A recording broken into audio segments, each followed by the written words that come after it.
The morning I inherited $13 million, I thought my life had turned. I remember rushing home, heart racing, ready to tell the man I trusted, my husband. But fate was faster. The crash came out of nowhere, metal, glass, and blood. I woke in a hospital bed, tubes in my arm, the weight of money and misfortune pressing on me at once. I waited for him, 1 day, 2, a week. He never came. When I called, my voice weak, his reply was sharp enough to cut through morphine. "I don't have time for a loser." That was the moment the marriage ended. Not with lawyers, not with papers, with a single word.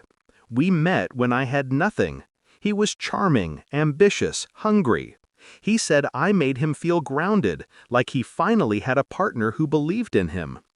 I believed every word. I worked nights while he built dreams. I sacrificed vacations, clothes, sleep, so he could have a shot. I told myself love was about giving, not keeping score. But love blinded me to his greed. I noticed changes before the accident. His phone always upside down on the table. His late returns explained by business meetings. The sudden scent of perfume on his shirts. I asked once. He laughed, kissed my forehead, said I was overthinking again. I wanted to believe him, so I did. Until the accident stripped away my illusions. 3 days after his cruel dismissal, the truth came dressed in heels and lipstick. He walked into my hospital room with a woman on his arm. I almost didn't recognize him, suit pressed, smile rehearsed, hand possessive around her waist. But she recognized me. The moment her eyes met mine, the color drained from her face. She staggered back, pointing, her voice breaking into a scream. "Oh my God, she's my sister!" The silence after those words was louder than the machines keeping me alive. My husband's face froze. My pulse steadied. Betrayal had a name now, and 2 guilty faces. I didn't rage. I didn't collapse. I listened. And I watched. Her hands shook. His jaw tightened. In that instant, I understood. They thought I would stay broken. That money, my accident, my absence, it gave them space to rewrite their lives without me. But they made one mistake. They showed me who they truly were. I left the hospital in silence, my inheritance untouched, my plans forming like cracks spreading through glass. First, I moved my assets into trusts with my lawyer. Hidden, untouchable. He would never see a cent. Second, I dug. I traced his business trips and her conferences. Photos, receipts, records. Enough to paint a portrait of deceit too detailed to deny. Third, I smiled when he finally called, pretending regret. I told him I wanted to reconcile, that the accident had changed me, that I needed him. His voice softened. He bought it. That was my weapon, his arrogance. I staged everything carefully. A dinner, expensive wine, candles.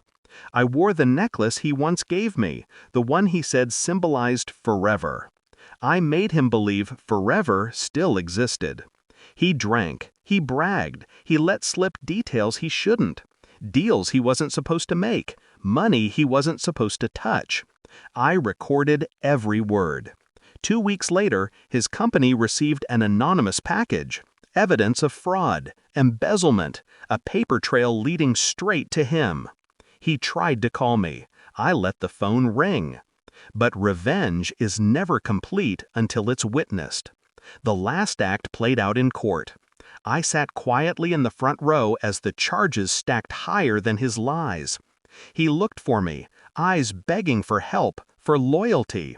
I offered him none. And her, my sister, sat beside him, pale and trembling, realizing she had gambled everything on a man sinking fast. The same man who, in a matter of weeks, would lose his freedom.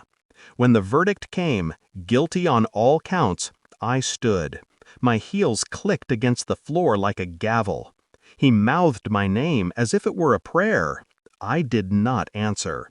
People think revenge is fire, that it's wild and uncontrollable. They're wrong. Revenge is precise. It's ice in the veins, steady hands guiding each move. It's patience, the kind that waits through pain, betrayal, and sleepless nights. My husband thought money made me powerful. He was wrong. What made me powerful was knowing how to wield silence, how to let arrogance dig its own grave. My sister thought she could erase blood ties for love. She learned blood always leaves a stain. I no longer wear his necklace. I sold it, and with the money, I bought a ticket out of the city. A fresh start. The inheritance is mine alone now, not as a prize, but as proof. Proof that I survived. Proof that I endured. Proof that I could rise higher after they tried to bury me. Sometimes, late at night, I still hear his voice calling me a loser, and I smile. Because losers don't win, and I won.